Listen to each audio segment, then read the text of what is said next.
welcome to the CalTV Show. It is Monday, October 22nd, 2007.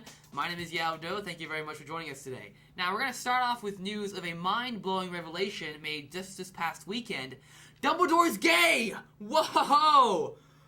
Whoa! Whoa! Back up here, guys. That's right. J.K. Rowling announced this past Friday that Dumbledore, the beloved wizard of the beloved Harry Potter series, did in fact enjoy the company of men a tad bit more than the company of ladies. Now, to me at least, this brings up an interesting trend as to the question of the sexual orientation of wizards. Now, stick with me here for a second.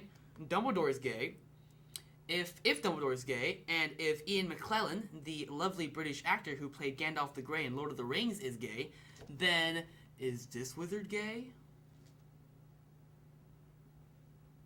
I don't know, maybe. I mean, who wears white on white on white? Know what I'm saying?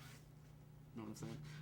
Alright, moving on. Last week, one of our very own CalTV Show correspondents, Tamara Buran, delivered a scathing commentary on what wasn't terrorism or the lack of adequate healthcare that we have in this nation or our lacking education system. It was on one of the most innocent and cuddly of all creatures, the panda bear. Let's see what she had to say. What one doesn't realize about the panda community is that they may be, in fact, full of shit. Basically, pandas, if they're meant to carry on in this world, they need to step it up. They need to start having some panda sex, alright? I look forward to a day when I can come home from a long, hard day at CalTV and sit down to a nice piece of juicy panda steak. You know what's coming. Roll it, Kotaro!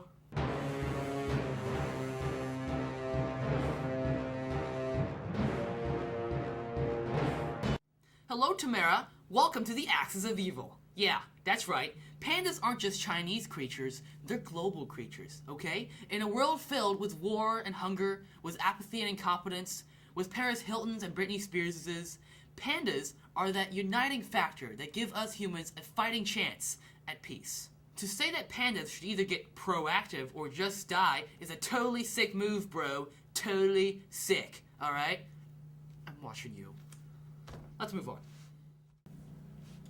Alright, moving on, and we're lucky enough to have in the studios today Kira O'Connor with a special report. Thank you so much for coming, Kira. Thank you for having me, Yaou. No problem. It's nice to be up in the studio and off the streets. That's true. That's true. It really is. And I'm up here today because I really feel like I have an important issue to talk about. Okay. This week, I was doing a lot of thinking. Uh-huh. Big surprise. Big surprise. I know.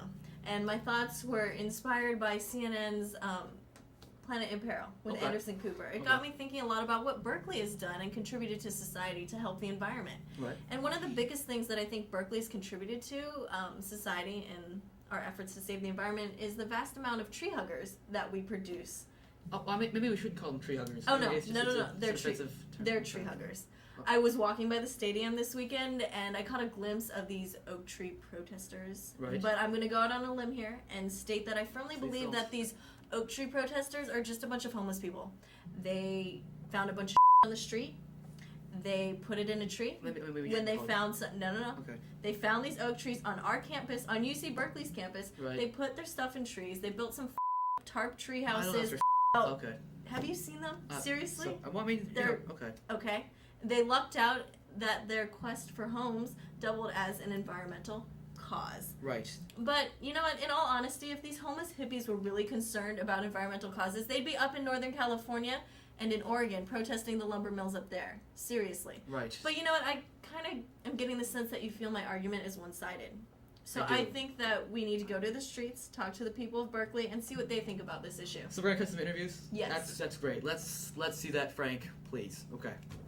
In general, I think I like the idea that they're trying to save the trees, but it seems ironic to me that they don't care about the trees up on the hill. Because I've walked up there and there's already yellow tags around them, like they're gonna pull them down pretty soon. And I know the oak trees are older and all that, but I don't get why they aren't going for all the trees around this area. So and you said you didn't know anything about it. I don't know. I like it, but I think it's a little ironic. How are you doing today? Pretty good. Are you a student here at UC Berkeley? Yes, I am. And I just have a quick question. What are your feelings about the oak tree protests that are going on? About them. To me, they seem kind of just like homeless people off the street who need a place to live. What do you think about that? Yeah, it's kind of what they look like. They, basically kind of like Swiss Family Robinson. You know, there's a bunch of stuff up in the trees, and they're hanging around down below and whatnot. So yeah, it kind of looks like that. Yeah, I'm just saying, maybe you shouldn't. I mean, you probably should. So in conclusion, I just want to say that Berkeley is basically living off its nostalgic past of giving a about global issues. That's okay. Thank you so much, Kira. That is great. All right. Thanks, Kira. That was great. Well, that does it for this edition of the CalTV Show. Make sure to look for sports somewhere on the screen. Also, make sure to come back for the CalTV Show all this week as Rosa, Helga, and K-Felds bring you the CalTV Show. As for me, I'll see you back here next Monday. So until then, have a great week. Bye-bye.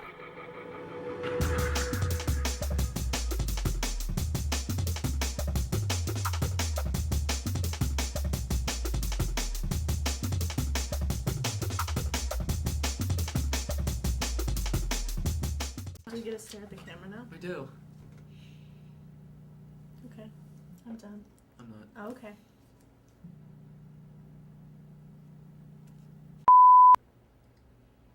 Wow. Hmm.